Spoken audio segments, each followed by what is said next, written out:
Amis du Connard du Catch, bonjour à tous et aujourd'hui, on va faire une review. Mais une review, mais est-ce que c'est le weekly de l'année ou est-ce que c'est simplement le meilleur weekly de cette fin d'année qui conclut 2024 de manière magistrale, comme je le dirais. Nous allons parler de AEW Collision en direct du Hammerstein Ballroom de New York. Je vous le dis clairement, ce show m'a traumatisé. Déjà, dans un premier temps, les matchs étaient excellents. La carte était excellente. Le décor était magnifique. La foule était chaude. La foule était sauvage. Et je vous le cache pas, quand j'ai regardé ce show, c'est pas que j'avais envie de pleurer, mais c'est que j'aurais dû y être. Je me dis, j'aurais dû y être. Au lieu d'aller à Liverpool cette année, j'aurais dû partir à New York. J'aurais dû partir à New York et vivre ces ambiances sauvages de catch à la AEW. Oui, Hammerstein Ballroom, c'est l'un de mes objectifs. Un jour, je vais y aller. Après la ECW Arena, après WrestleMania, après All In, maintenant, le Hammerstein Ballroom, c'est mon objectif principal dans ma checklist de catch. Je dois absolument vivre une ambiance à New York comme ça. Quand j'ai regardé ce show, je voyais le peuple. On en reparlera dans les matchs. Mais j'étais jaloux. J'étais jaloux. Je me disais, mais putain, j'aurais dû y être. Je devais être dans cette foule-là. Dans cette foule sauvage comme ça. Déjà, premier bémol de ce weekly. J'en parlais de toute façon dans le dernier podcast. Suivez Tag Team Crew sur Spotify, sur toutes les plateformes sur toutes les plateformes voilà, pour écouter les podcasts. AJ Boom avec son fils là, j'en peux plus. C'est bon, il a eu son moment à Full Gear contre QT Marshall. Là, j'ai eu une collision. Déjà, premier point négatif. Qu'est-ce qu'il fout devant ma télé? Qu'est-ce qu'il fout dans ma tablette? Je me suis dit, mais attends, je parlais de lui hier, dans le podcast, et là, bim, je le vois. Et en plus, c'est pas une fois qu'on le verra dans le show. Enfin bref, il était là pour chauffer la salle, mais on n'avait pas besoin de toi, AJ, avec ton fiston, avec tout le respect que je te dois. Heureusement qu'il n'y avait pas le Rizzler. Parce que sinon, là, ça aurait été le pompon.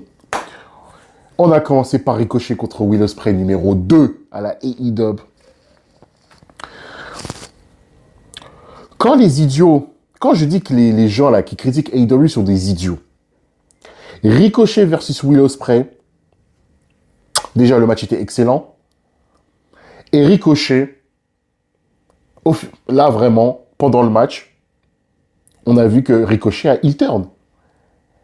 Et là, ce heel turn, il est logique. Parce que si vous avez regardé quelques jours avant AEW Dynamite, Ricochet, c'est vrai qu'il fait un peu le gogol ces derniers temps, nanana, mais en fait, je pense que il y a une raison. Et cette raison-là va nous mener à que Ricochet, je vous le dis, et j'en suis sûr et certain, à terme, Ricochet va enfin, mais réellement, rejoindre le Hurt Syndicate. Parce qu'en fait, là, Ricochet, là, ce qu'il fait, parce que là, à Dynamite, il s'était fait bolos par MVP, Shelton et Bobby Lashley en disant nous, on n'a pas besoin de lécheur de cul, littéralement. Mais là, vu ce que j'ai vu, comment Ricochet a heel turn, en fait, là, je pense que Ricochet, il essaye de regagner l'attention du Hurt Syndicate pour leur dire, les gars, je suis pas si con que ça, regardez, moi aussi, j'ai de l'attitude. Et là, on l'a vu pendant son match contre Will Ospreay. La foule, mais franchement, regardez ce match. La foule, moi, dès le début du match, dès que la cloche sonne, la foule qui chante fuck him out, Ospreay, fuck him out, Ospreay, et on jette du papier toilette à Ricochet. Alors que la tradition, Hammerstein, c'est pas ça.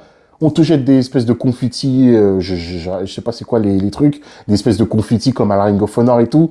Mais là, les gens, ils ont jeté du papier toilette à Ricochet pour dire que t'es de la merde. Et là, vous voulez pas dire que c'est... Et là, vous voulez vous mentir à vous-même en disant que c'est pas ça de la storyline.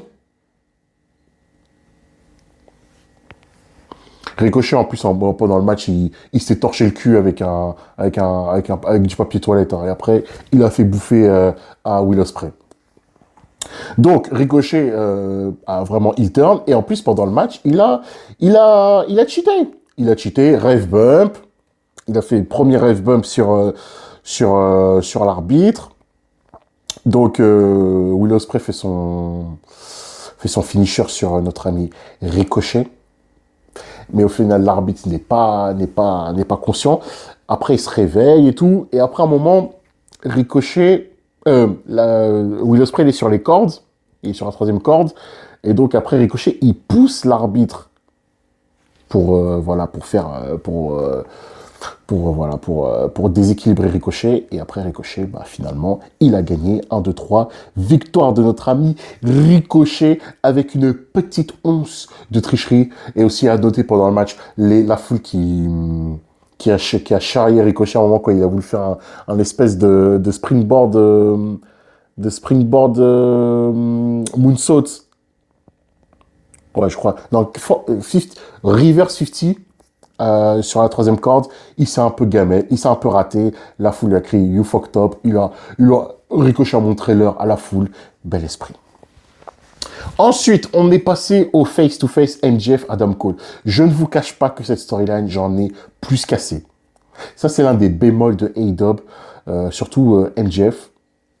MJF était bon au micro, mais bon, je trouve que franchement, le face-to-face, c'était un peu redondant. Bon, il y avait la punchline voilà, MJF, ils ont joué encore de la séparation de Britt Baker et Adam Cole en disant « J'ai cru entendre que ta dentiste ne te répondait plus. » Voilà, ouais, bon, voilà. Voilà. Un truc classique, MJF, Adam Cole, bon. J'espère qu'on va enfin terminer cette storyline de merde qui a eu ni queue ni tête. Bon, il y a eu la blessure de Adam Cole l'année dernière aussi qui a tout niqué, mais après aussi quand même, bon, l'histoire du Devil, on savait qu'Adam Cole c'était Devil, ils avaient traîné, et ça a été une catastrophe à World's End l'année dernière. J'espère que là, vraiment, ils mettent un point final. Chris Statlander qui lance un challenge à notre ami Mercedes Moné, parce qu'elle lui dit apparemment Mercedes Moné n'a pas de match pour World's End. Je suis là, donc on fait la revanche. Et en plus, on est passé à un très bon match. Mais il n'y a eu que des très bons matchs, voire excellents matchs. Et là, on a eu un très bon match entre Chris Statlander et Penelope Ford. Franchement, c'est un match à voir aussi. Penelope Ford était pas mal. Franchement, pas mal. Bonne chimie entre les deux. À un moment, j'ai bien aimé le Poison Rana de Penelope Ford sur Chris Statlander. Mais au final, Chris Statlander a gagné. Et voilà, après, Mercedes Moné est venue en lui disant « Bon, j'avais rien d'autre à faire. J'avais rien à World's End. Je t'ai battu une fois, je vais te battre une deuxième fois. Allez, bon, c'est officialisé. » Et puis voilà, bel esprit. Bon, on va sauter le segment AJ Boom, là, avec Jericho, blablabla, avec Anthony Bowen. C'était pour chauffer la foule. RAS. Jericho, toujours aussi gênant. Et, ouais. Vivement que Big Bill va turn sur Jericho, là, ce sera nucléaire, et voilà. Leur entry, c'est drôle 5 minutes, mais sans plus. Ensuite, on est passé à un segment en coulisses entre Diona Purrazzo accompagné de Taya Valkyrie avec Toni Storm. Toni Storm qui est toujours dans son amnésie. Toni Storm ne sait pas qu'elle a été 3 fois championne AEW. Toni Storm ne sait pas qu'elle est devenue Timeless Toni Storm. Toni Storm, elle croit que c'est voilà la jeune catcheuse qui arrive à la AEW, qui rencontre toutes ses idoles. Mais non, Toni, tu as déjà accompli plein de choses. Mais bon. Encore une fois, storyline. Oh là là là. Ah, je comprends pas les détracteurs, franchement. Cette storyline est tellement méga géniale. Quand Toni Storm va revenir en Timeless en Australie contre Miami. En attendant, Toni Storm va affronter Taya Valkyria la semaine prochaine à Dynamite.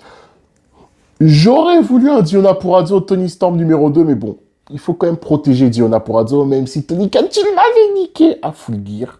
Je l'ai toujours en travers, je l'ai toujours dans le cul, mais bon, le Vendetta, on ne sait pas où ça va aller, mais espérons que, voilà. Là, tu t'occupes bien de ma Diona Purrazzo, mon bébé d'amour. Continental Classic entre Daniel Garcia et Shelton Benjamin. Quand je vous dis que je voulais être dans la foule, dans le peuple, déjà ce match était génial encore une fois. Shelton Benjamin est tellement montré puissant. Le mec, il a 50 piges, il te fait des German suplex, mais de l'espace. Hein. Franchement, j'ai pas envie de les choper. Mais un moment dans le match, que moi, ce que j'ai kiffé, c'est quand Daniel Garcia est à l'extérieur du ring, il est en train d'agoniser. Et là, tu vois le peuple de New York, en plus, il vient de New York, Daniel Garcia, qui le relève. Vas-y, lève-toi, qui le relève pour qu'il remonte sur le ring. Et à la fin, il fucked up Aubrey Edwards pendant le match. Quand Shelton fait un tombé sur Daniel Garcia, elle fait 1, 2, à la fin, il comptait 3, et ça fait tic, au final, non, c'est 2.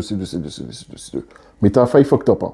Et au final, Daniel Garcia qui gagne avec un roll-up sur Shelton Benjamin.